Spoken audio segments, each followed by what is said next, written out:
With Doctor Strange and the Multiverse of Madness and endless cameos coming up, one of the biggest talking points from the trailers has been what's going on with Wanda Maximoff, aka Scarlet Witch. Where is her journey going to go next? And the more I started to think about it, Wanda has one of the most interesting and controversial stories in the MCU. Not controversial in a real-world, sad, everyone argues sense, but more controversial in the sense that she's a fictional character whose intentions and morals are debated. Is she a villain? Is she a victim? Are her actions justified? Etc. And I think those questions will be explored much more in Multiverse of Madness. With all that in mind, today I wanted to take a look through the character's story and chronologically put together her character's journey to catch us all up in time for Mr. Doctor 2. So, with spoilers for all of her MCU appearances so far, except for Doctor Strange 2, obviously, let's get into this. Wanda Maximoff was born in 1989 to Irena and Oleg Maximoff, along with a twin brother, Pietro, in the central European country of Sokovia. Unbeknownst to her or anyone around her, she's born with a super powerful energy known as chaos magic, making her the incarnation of a massive magical power potential being known as the Scarlet Witch. The powers at this point are so faint though that they are unnoticeable to Wanda and those around her, and they're likely to just go away. Unless, you know, something crazy was to happen. Anyway, growing up in Sokovia, which is a country of political and military unrest and conflict, isn't always the easiest or the most luxurious for the Maximoff family, but they love each other and make it work, and find comfort and joy in watching classic American sitcoms together. For the same reasons that a lot of us love watching sitcoms.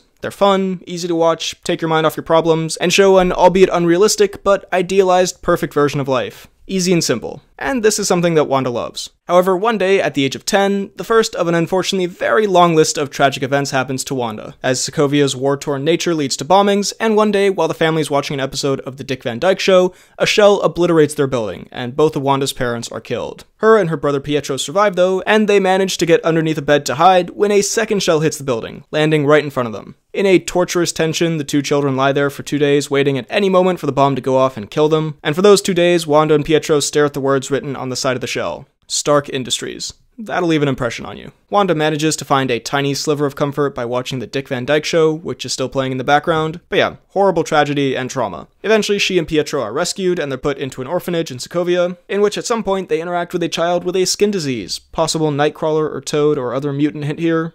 Who knows? Anyway, as Wanda and Pietro grow up in the orphanage, they look into what exactly Stark Industries is, and find it's a weapon manufacturing company run by billionaire Tony Stark, who, for obvious reasons, they now harbor a very deep hatred towards. As the years pass by, Tony Stark actually keeps popping up in the headlines a lot, as he transitions away from weapons manufacture to the superhero Iron Man, building a weaponized suit of armor to help create world peace and bring justice, which I'd imagine Wanda and Pietro find very ironic and probably brews more hatred within them, as the world hails this man as a hero who's bringing peace, while to them, he killed their parents in the midst of war. Stark also joins a newly formed group of superheroes known as the Avengers, who help to save the world from aliens. But again, Tony Stark is an absolute dirtbag to the Maximoffs, and they organize and go to lots of protests against Tony Stark and America in general for being part of the war and chaos in their country, which, unbeknownst to them, gets the superhero, super spy, intelligence organization S.H.I.E.L.D. to start looking into them. And as a byproduct of that, the secret villainous cult inside of S.H.I.E.L.D., Hydra, also keeps their eyes on them. Hydra, even behind the scenes, secretly puts together some of these protests. Hydra, in fact, decides Sokovia would be a great place to set up base since there's so much conflict going on there. It would be easier to hide their nefarious doings there, including experiments on people with super powerful objects to create super soldiers for themselves. Hydra realizes Wanda and Pietro, among other things, want peace in their country, and so they send Hydra resident creepy guy List to give them a deal. We'll experiment on you and give you superpowers, and with those superpowers, then you can bring peace to your country. Even though Hydra definitely has other plans for them, that's the pitch he puts out there.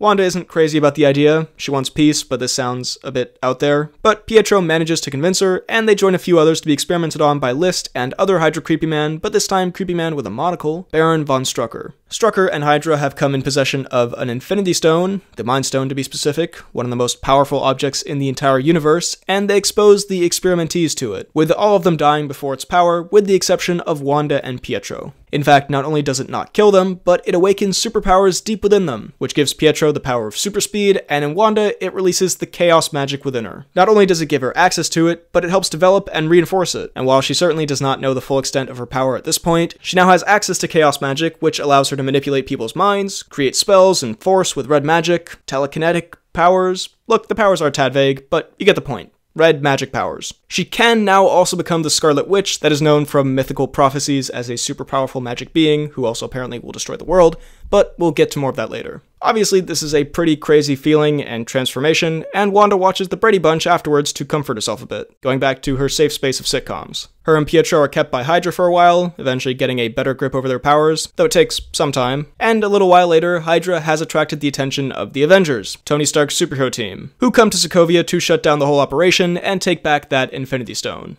Upon hearing this, Wanda and Pietro are finally going to get their chance to take on the Avengers and their hated enemy, Tony Stark, so they get out of their cells and start using their newfound powers to attack the Avengers, which includes Wanda briefly taking out the Avenger Captain America, aka Steve Rogers, and finally, Wanda sees the man himself, Tony Stark. Instead of instantly going for a kill, Wanda decides to peer into his mind and gives him a vision of his worst fear, which turns out to be aliens invading Earth and killing all of his Avenger friends, and presumably, everyone else on Earth. And in this fear, there's the detail of him not being enough to stop it. Upon seeing this, Wanda returns to Pietro, who's like, isn't this the guy? Let's get him. But Wanda knows that with this fear inside of Stark, and with what she's just shown him, he will rip himself and his team apart from the inside, and they should just let him go and watch that unfold instead. Quick reminder here that if you're enjoying this video, drop a like, subscribe, hit the bell button, and comment your thoughts on Scarlet Witch's journey down below, and what you think is going to happen with her in Multiverse of Madness. Also, after the video, check out my podcast, The Poorly Planned Podcast, movie talk, TV talk, it's a good time.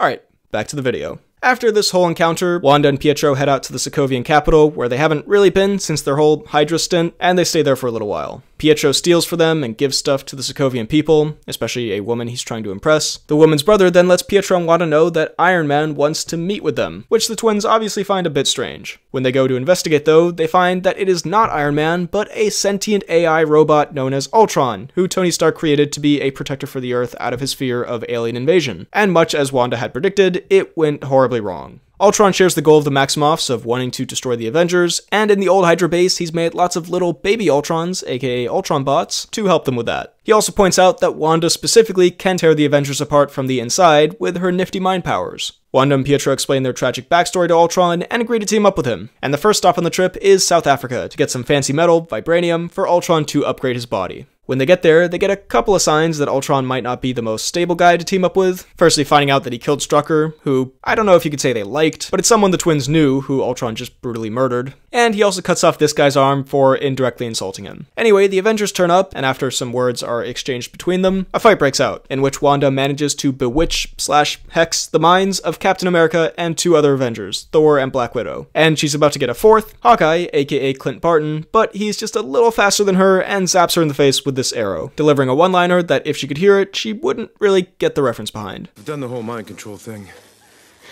Not a fan.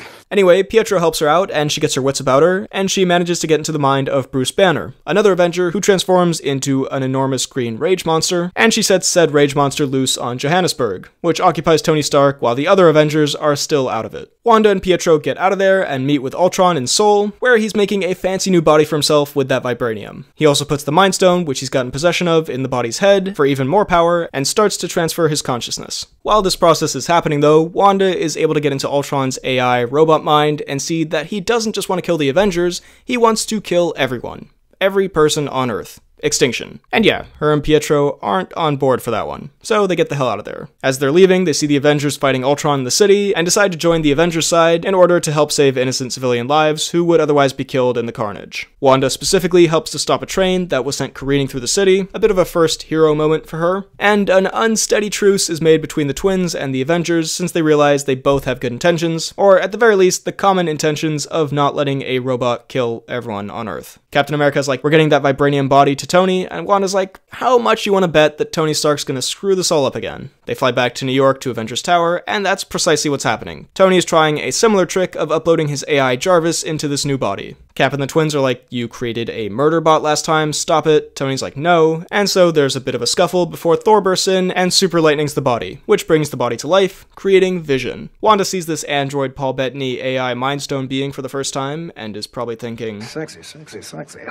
But still, it's unclear if this is actually an ally or an enemy. Vision puts this to rest by lifting Thor's hammer, which can only be lifted by those worthy of Thor's otherworldly power. So, he's probably alright. The Avengers team, along with Wanda, Pietro, and Vision, now head back to Sokovia to stop Ultron. Plus, Wanda and Pietro get new suits, since they're, at least for the moment, members of a superhero team. Cap gives them a motivational speech on the way, and as soon as they get there, they start helping civilians get to safety. For example, with Wanda using her mind control to move people out of harm's way, while a battle with the many Ultron bots also begins. You may ask why Ultron went back to Sokovia. It's because he wants to destroy life on Earth by picking up the Sokovian capital and dropping it back on Earth really hard, creating what scientifically is known as a big kablamo. Anyway, the city starts flying into the sky, and for Wanda, who, in case you forgot, not too long ago gained magic-based superpowers and is now in her hometown flying through the air fighting a genocidal robot alongside her most hated enemies, plus in her mind this is somewhat her fault, everyone in her hometown and on Earth is gonna die because she helped out this robot, this is all a bit too overwhelming, and she has a bit of a breakdown. Hawkeye gives another motivational speech, giving Wanda probably some of the most encouragement she's heard in a long time, acknowledging that this whole situation is absurd, but he's still gonna fight for what's right, and if she goes out there and fights too...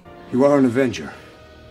With these words spurring her on, Wanda gets her emotions under control and steps back into battle, going full badass mode and destroying several Ultron bots in the process. The battle continues, there's more fighting robots and evacuating citizens, the Avengers team up around the key that will drop the city, stopping a horde of Ultron bots, and Ultron is knocked on his ass, and Wanda volunteers to stay guarding the key while the others go back out to fight. Wanda does just that for a while, until suddenly she gets a horrible feeling, and through presumably a combination of her magic and sibling connection, she realizes that Pietro has been killed by Ultron. He was shot dead protecting Hawkeye and a kid. In the rage and anguish of the moment, she unleashes a blast of chaos magic that vaporizes the Ultron bots around her, and heads away from the key to go find Ultron's body. In a metaphor for what he has just done to her, she rips out his robot heart in one of many moments from Wanda that are cool, kinda scary, and largely sad when you think about them. However, Wanda leaving the key means an Ultron bot was able to get to it, and so the city starts crashing down. Wanda starts crashing towards the Earth with it, but is actually saved by, guess who? Vision, who flies in and brings her to safety. The other Avengers manage to destroy the city before it hits the ground, and the day has been saved. Wanda now officially has found her new path in life. As Hawkeye said, she's an Avenger. She gets a brand new Avengers suit and joins the team of New Avengers, which looks a bit different from the old team, because some people went off to space and whatnot, and some people retired, but now it's her, Cap, Black Widow, Falcon, War Machine, and Vision. She also now has a place to live, the new Avengers HQ in New York. And although this is an improvement on some of her earlier living conditions,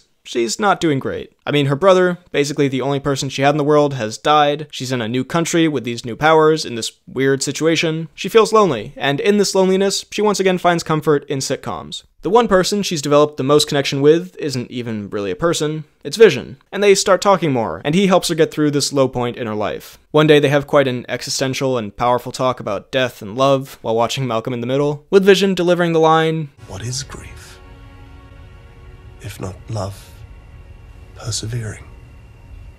And as their connection grows, they start to develop feelings for each other, and start to kind of vaguely date at this point. This new Avengers team now goes on missions around the world over the next year or so, including stopping this giant Ultron-ish robot that Hydra made. One mission they go on is to track down the supervillain Crossbones in Lagos, Nigeria. And after a bit of a fun action scene with Wanda using her powers to help the team against some of Crossbones' goons, Crossbones detonates a suicide vest in front of Captain America. In an effort to save him, Wanda envelops the explosion in her magic and tries to move it away as much as she can, but in the process, she accidentally detonates the explosion next to a building, killing innocent civilians. Obviously, this is more horrible guilt and grief for Wanda, who is devastated, and she spends the next month or so feeling awful and guilt-ridden. She is comforted by members of the team, including Steve, aka Cap, who tries to help her come to terms with what happened, but the problems are only starting as this government guy, General Ross, shows up and presents the team with the Sokovia Accords, basically a way for the government to keep superheroes in check because of all the damage they've been causing. This presentation includes him showing footage of Sokovia being destroyed, which makes Wanda feel even worse.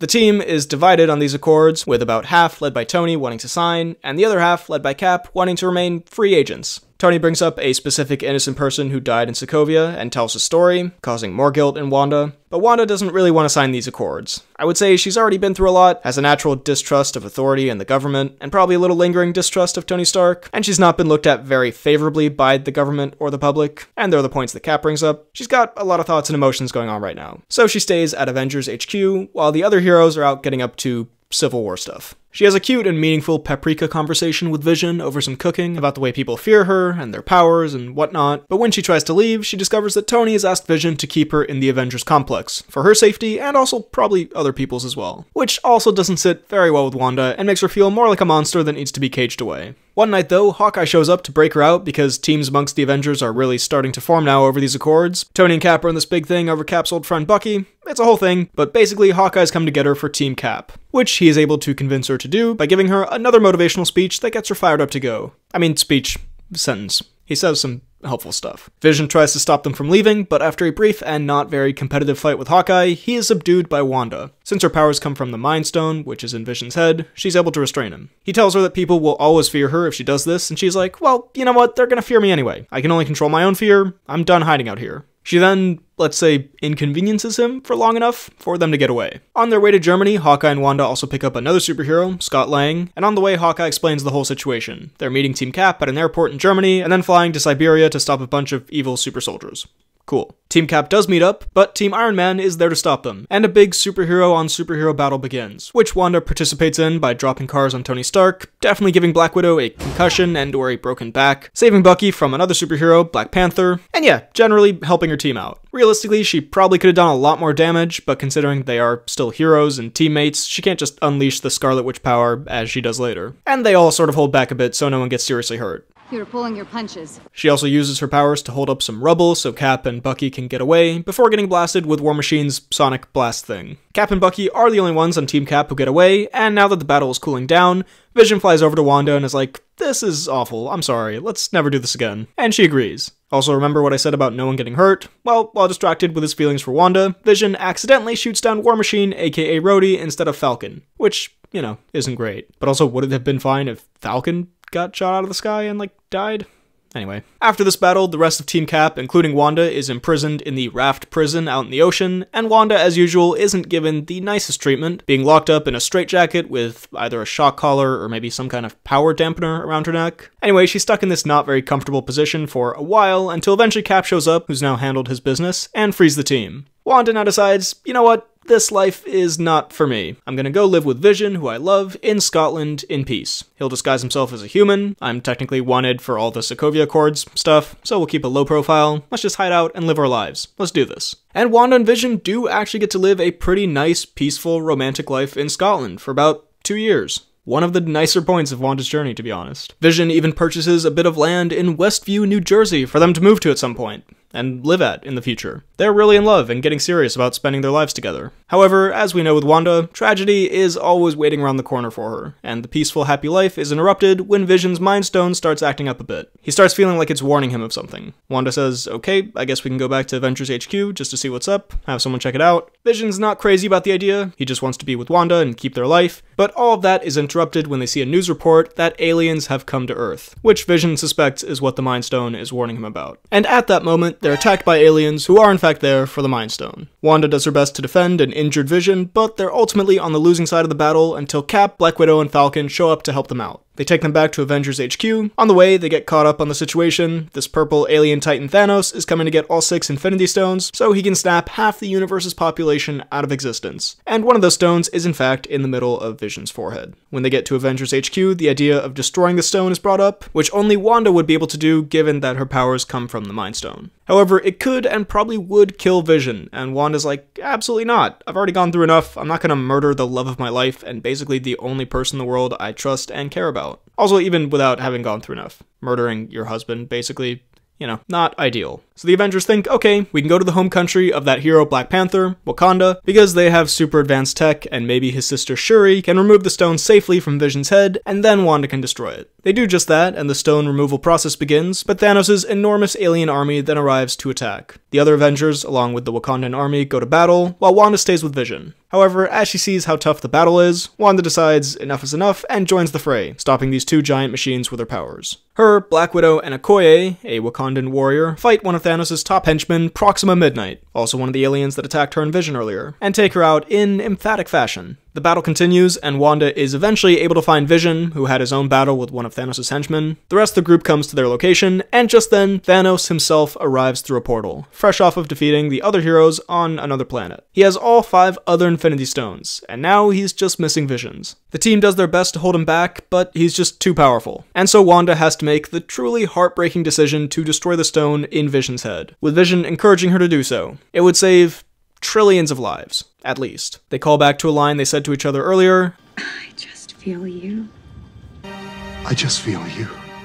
And Wanda starts the process of killing Vision by destroying the stone. At the same time, she holds off Thanos for as long as she can, which is a pretty good indicator of how powerful Wanda actually is, destroying an Infinity Stone and holding off Thanos with 5 other Infinity Stones at the same time, while dealing with the emotions of killing the love of her life. Vision manages to get out the words, "I love you," and suddenly, the stone explodes. Vision is dead. But the day is saved. Wanda thinks this is bad enough and exchanges some words with Thanos, but before she can understand what's happening, Thanos uses one of his other stones to reverse time around Vision, bringing him and the stone back to life. And then he pulls the stone very unceremoniously from his skull, killing him again. Meaning Wanda had to watch the love of her life die in front of her twice in 2 minutes. Once at her own hands. And now Thanos has all 6 stones, and after a bit of a blunder from Thor, he's able to snap half the population of the universe out of existence. This includes Wanda, and honestly, after the trauma and tragedy she's experienced in the last few years, but especially in the last 10 minutes, she seems almost relieved to be going, as if, finally, it's over. However, from Wanda's perspective, this is basically a blink and then she's already back, in the Wakandan forest. She is presumably greeted by Doctor Strange, a magical superhero, the Sorcerer Supreme, actually, coming through a portal telling her it's 5 years later, the remaining Avengers brought everyone back to life, and now are facing Thanos at Avengers HQ and need all the help they can get. So she, along with every superhero in the universe pretty much, and a bunch of armies, travel through portals to Avengers HQ to back up the remaining Avengers and fight off Thanos and his massive army again. Which includes this moment. Avengers!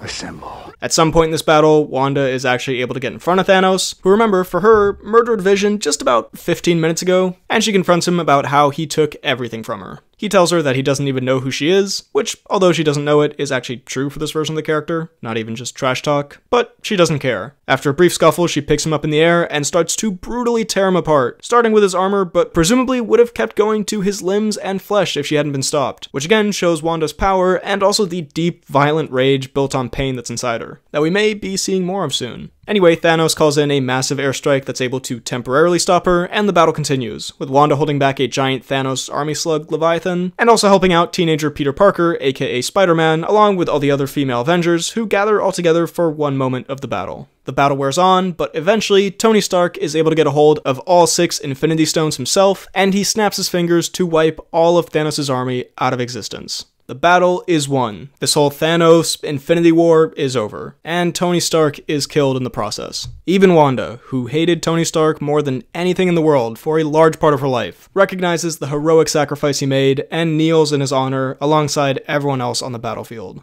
That was a lot of excitement, but now time slows down a bit, and once again Wanda is full of pain and woe. Again, having lost someone very, very close to her. She attends Tony Stark's funeral, and at it, Hawkeye, as you'll remember one of the team members she's closer to, shares a nice moment with her, and they reflect on losing loved ones, as his good friend Black Widow had also died in the ordeal against Thanos. After this, Wanda is pardoned for her Sokovia Accords violations, since, she saved the universe. Around 3 weeks later, Wanda's thinking, the least I can have now is a funeral for Vision, to honor him and his sacrifice and what he meant to me. She goes to a facility belonging to SWORD, an organization that deals with space superhero stuff, and I guess superhero stuff in general, and finds to her horror Vision's body being cut up for research, since he is technically an android and is more or less just machinery and a resource in SWORD's eyes. It doesn't help that SWORD's leader is also a huge douchebag, and doesn't even let Wanda get any real closure with Vision, which again is heartbreaking for her. In her pain, she drives out to Westview, New Jersey, where Vision had purchased that plot of land for them to live on, and after everything she's been through, the death of her parents, being experimented on, the death of her brother, the destruction of her city, the guilt of accidentally killing people, being hated and feared and locked up, having to kill the love of her life and then having to watch him die again, then dying herself and coming back, and after all that, not even being able to properly say goodbye to Vision, her mind and heart has had enough. She can't hold in her grief and anger and pain anymore, and in a moment of breakdown and emotional emotional release, she inadvertently unleashes tons of the chaos magic inside her, which envelops the town of Westview and creates a new reality for her, putting her in a 1950s sitcom like the ones that she loved so much as a child.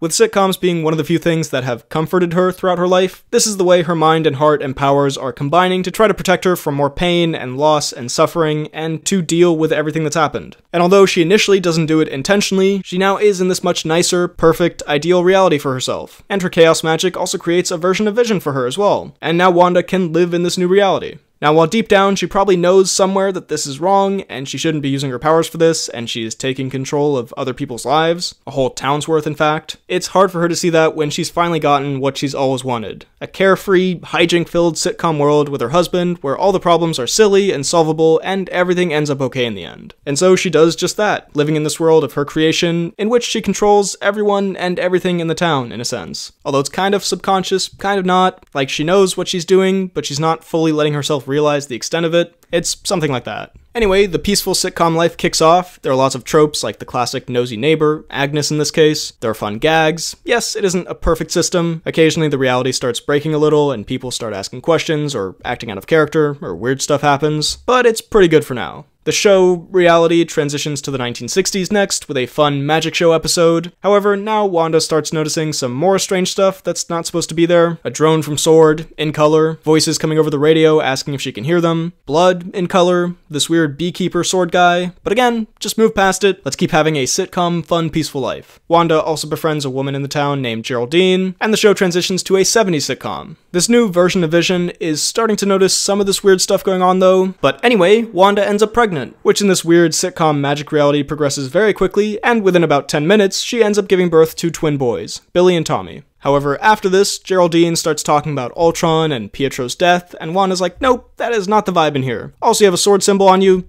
Get the hell out. Vision's like, hey, what's up? And for a second, Wanda sees him as Corpse Vision. Not a great sign for Wanda's mental health. Vision's like, you know, how about we leave Westview? And Wanda's like, nope, I like it here. Here's good. The reality then transitions to the 80s, where Wanda discovers she can't control her kids with her powers, probably because they came from her and are powered in their own way, but more weird stuff keeps happening, and Vision is getting more and more weird and suspicious. Because of magic and sitcoms, Tommy and Billy also start aging at super accelerated rates. They find a dog that they bring home that they name Sparky, and Wanda gives them a little pep talk about having disagreements and how they'll always be brothers. However, another S.W.O.R.D. drone invades her reality, and now Wanda's sick of it. So she drags it out of Westview and confronts S.W.O.R.D., who have gathered outside the town and have been trying to reach her since she kind of has taken a whole town hostage. Geraldine, whose real name is Monica Rambeau, tries to reason with her, but Wanda's like, no thank you, stay out of my reality. Sparky the dog is found dead, which leads to Wanda giving a pep talk to the kids about death and how you can't reverse it. Poignant. And Vision's like, hey, I've been asking around town and you're controlling this reality. What the hell's happening here? This is not right. They get into a bit of a fight, but just then the doorbell rings and look who it is. It's her brother Pietro, except a different version from another film trilogy that was like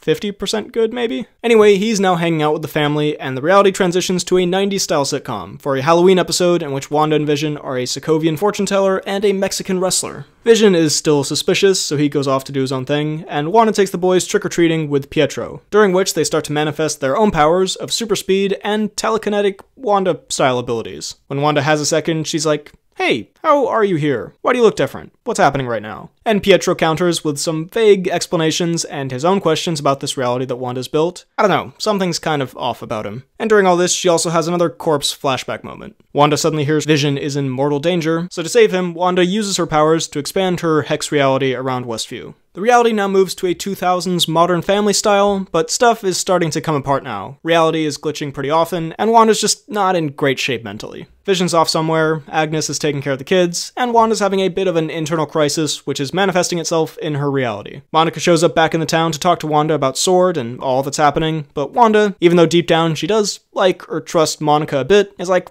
I'm done with all this. Time to get rid of you with my powers again. But Monica has gained her own superpowers because she went through the hex. She wants to help Wanda get through this whole situation. Then Agnes shows up and is like, hey, come with me, your kids are down here in my basement. And Wanda goes down there to find it's a secret mythical witch hideout. Big twist, turns out it was Agatha all along. Agnes is actually the witch Agatha Harkness, who has been hanging around trying to figure out how Wanda pulled off this crazy hex spell, changing reality over a whole town. She sent Pietro, who is actually Ralph Boner.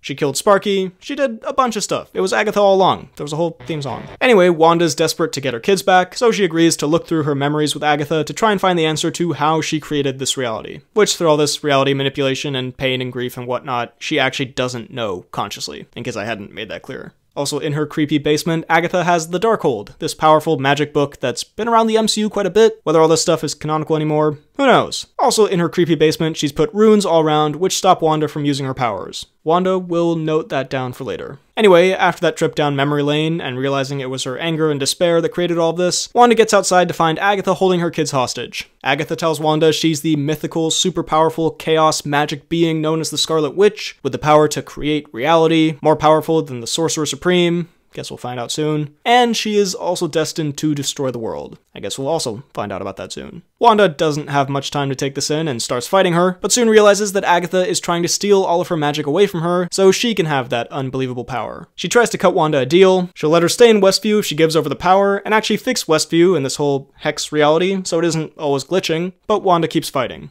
During this battle, a surprise guest appears. It's Vision, but he's white Vision now. Kinda strange. And yeah, he's bad. He's on Sword's side. Basically, this is Vision's original body that Sword reprogrammed and sent in to deal with the situation. Wanda's Vision shows up, and those two go off to fight and probably philosophize together. Anyway, the fight continues, with at one point some of the town's residents being freed from Wanda's spell, and they start begging her to free them from this horrible, forced sitcom reality. Wanda is obviously distressed by this, and accidentally chokes them with her magic in despair. Out of guilt and realizing the extent of the bad stuff she's done here, Wanda starts ripping down her hex reality and freeing the people of the town, but she realizes that that will also kill her Vision and her kids, so she stops and the battle continues. The fighting ramps up, now Sword has also managed to get in, and Monica, Vision, Billy, and Tommy join the fight as well, while Wanda takes on Agatha in the sky. Finally, Wanda has come up with a plan to stop Agatha. She'll act like she's willing to give her all her magic, while secretly putting giant runes up on the walls of the hex, stopping Agatha's power and giving Wanda the upper hand. This plays out, Agatha thinks she's won, and she's like, haha, and by the way, your hex reality sucks. I'm not gonna fix it, even though I said I would, and you can keep living here. Haha, I'm a villain. But whoops, Wanda tricked her. And now she transforms into the Scarlet Witch, with a way cooler costume than the one she had before. Agatha pleads with Wanda. She's like, you are so unbelievably powerful right now. You need me, you don't know how to handle this without me. And Wanda's like, nah, I think I'm okay. You're gonna be stuck as the nosy neighbor now. A fate worse than death, one could argue. Anyway, having seen the error in her ways, which there's a good debate here on whether Wanda is a hero or a villain by the end of this. I mean, she did hold a whole town hostage, but it was kind of unintentional, and through raw pain, emotion, and chaos magic, you know, it's complicated. I did a poll on the pod channel. I don't know. Anyway, she now sees the error in her ways and realizes she has to get rid of the hex and the sitcom reality, which also means, once again, saying goodbye to the people that she loves. Her kids and Vision. Again. Wanda and Vision put the kids to bed together, and she shares a final moment with Vision. Though this one, while still sad, is much more hopeful than the last time they said goodbye. She tells her Hex Vision that he is a combination of the Mind Stone and her love for him, and Vision points out that they've said goodbye before, they'll see each other again. That other Vision, by the way, is still out there, just for the record. But, while sad, at least this goodbye feels like it has a sense of closure to it that Wanda didn't get last time. And with that, Vision and the Hex disappear. Wanda walks out of the town, past townsfolk who understandably are not happy with her, but Monica Rambeau's there and she understands her pain and what she's had to sacrifice to end this whole situation. Wanda's like, I need to go figure out who and what I am and what I'm gonna do. I've got all this power, all this emotion. I need some time to think. Also, I'm like super wanted now again, so best to stay off the radar for a bit. So she grabs the Darkhold from Agatha's place and heads off to a secluded cabin in the middle of nowhere to gain a better understanding and mastery of her powers and figure herself out a bit more. She learns how to create either an illusion of herself or like another avatar for herself. And one day, as she's floating and reading the Darkhold, she hears her children calling to her from somewhere.